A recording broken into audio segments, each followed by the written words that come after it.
Ecchi is a pretty niche word, something that even many beginning anime watchers don't know the meaning of.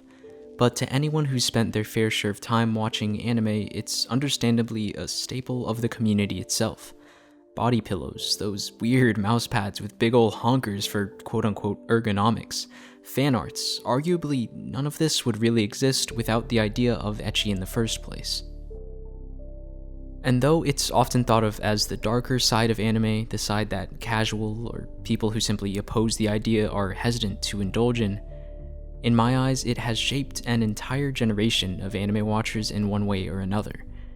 If you enjoyed them or not, joking about Highschool DXD or High School of the Dead is commonplace among weeaboos, for lack of a better word.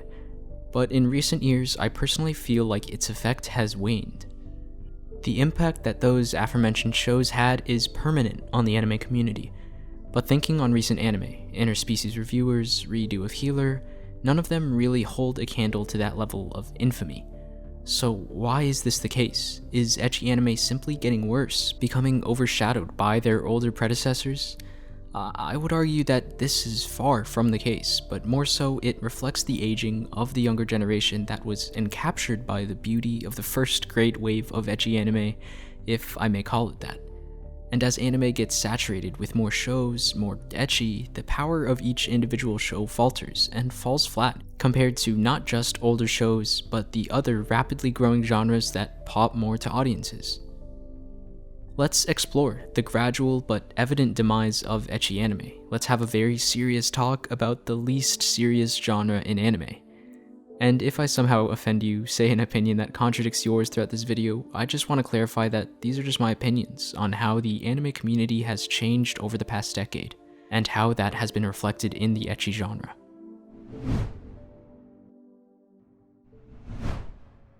If you've got this far into the video without knowing what ecchi really is, it's a subgenre of anime and manga defined by light and often playful sexual themes and imagery. And I would argue that all of the most well-known and more notably influential ecchi anime came out before 2015. And while this certainly might not seem like a long time ago, 6 years is a long time, especially considering that dozens, if not hundreds of new anime are produced every year. High School of the Dead, Highschool DXD, Seikan no Kwaser, To Love Ru. Even if you were to go to more modern ecchi shows like No Game No Life, Seven Deadly Sins, Kill La Kill, all of these came out before 2015. But I think something to note about these shows, the Seven Deadly Sins and No Game No Life, the ones that are most popular but still fit into the ecchi genre, is that they aren't really known for ecchi specifically. Seven Deadly Sins is a long-running shonen, Kill La Kill is action and power-ups, No Game No Life is games. And I know this is generalizing them and subjective, but compare it back to the old shows. Do you think of anything in High School of the Dead, in Seikan no Kwaser, except the ecchi? And I think this brings up a very big factor to ecchi anime's decline. How the very rapid growth of anime in the 2010s led to the need for anime to feel more complex than just ecchi to compete, to remain notable and make a name for the show. When I first began watching anime, maybe in 2012 give or take, anime wasn't necessarily small at that point, far from it actually. But it was inarguably far more niche than it is now. And back then, for many people, Netflix was the gateway, myself included. Death Note, Full Metal Alchemist Brotherhood, these are big, not just because they're good shows, but because of Netflix. And a large part of our generation, or to be more specific, the generation that grew up with anime, were introduced to it when Naruto was airing or Bleach, that generation, scored through Netflix for new shows because as kids, it was the easiest way. It's what we knew best. We weren't pirating at that point, we weren't really using Crunchyroll. And this inevitably led to the discovery of ancient classics nowadays, like Freezing and Heaven's Lost Property. And it was weird. It was new to see anime that were so forward in sexual content and suggestions as a kid, on a generally family-friendly platform like Netflix. And though I'm probably understating the amount of anime on Netflix at the time or was widely available, it still wasn't massive. And I think this made it easier to be exposed to ecchi anime, shows that weren't adhering to mainstream appeal. There were less shows to wade through to get through that really deep-cut stuff. I mean, all the old classic ecchi anime that I can think of follow a pretty similar formula. A harem, big breasts, and some kind of fantasy action plot that makes the dude at the center of the harem really important.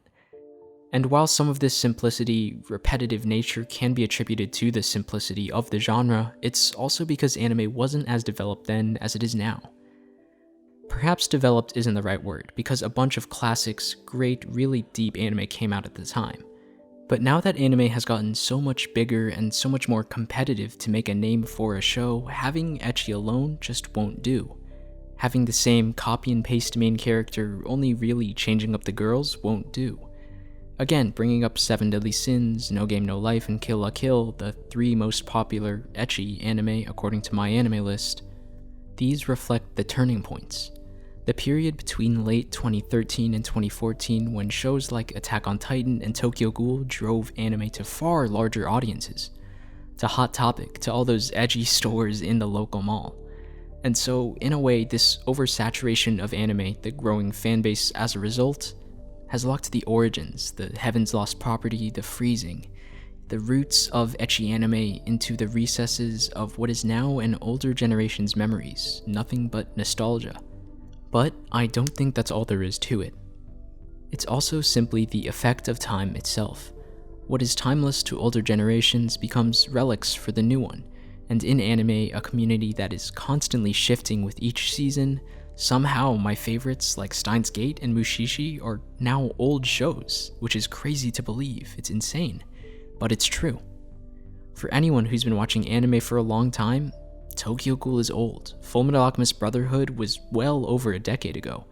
Naruto Shippuden finished airing like 4 years ago. But huge shows like the ones I just listed, everyone still knows, old fans and new.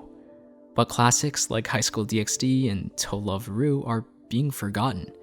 And because they don't stand the test of time, again, it encourages studios, it encourages mangakas and creators all across Japan to ditch the idea of simple ecchi, of just that, and have it more as an extra trait in an anime that focuses primarily on something else. Which isn't necessarily bad, but it's diluting ecchi into a side genre, something that really can't stand on its own. And so, as the older generation moves on, so does anime. It matures, it leaves behind the niche but classic takes on ecchi for more complex and standout ideas, which is honestly for the better. I think that throughout the video, it might have seemed like I think it's bad that anime is moving on from this, which isn't really the case. But it's always sad to see a piece of your childhood, a classic, regardless of whether it was really good or not, being forgotten. So to answer the questions I posed earlier in the video, I, in all honesty, don't think there will be another ecchi anime to reach that level. The level that High School of the Dead, Highschool DXD, and To Love Ru are not only prominent members in, but help to actually make themselves. And this level isn't really based on how good the show is. I argue that Interspecies Reviewer, which came out a year or so ago, is not only more tasteful, but funnier and simply better entertainment than most, if not all, old ecchi shows. But its impact is what I'm looking at. And it's hard for any anime to make that kind of impact nowadays, more so than ever, just because there are so many anime to go up against.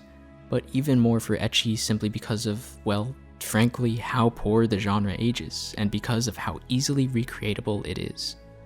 I think the demise of ecchi was inevitable. Of course, its effects will always remain, but what I'm talking about is the classic, the origins of it itself. What it will become in the future will, I'm sure, be far from what it used to be. Which, again, I don't think is very bad, but it's certainly a change, and it's something that we have to acknowledge. Anyway, that was my really long-winded way of analyzing not just the genre of ecchi, but how the entire 2010s have changed anime into what it is now. I'll be in my closet crying as I cuddle my body pillow of Ria Scremery. If you don't know who she is, then man, that's just further proof of my point. As always, this has been the Anime Culture Corner. I hope you enjoyed the video. Leave a comment on what you think. Don't forget to like and subscribe for future in-depth show, manga, and character analyses.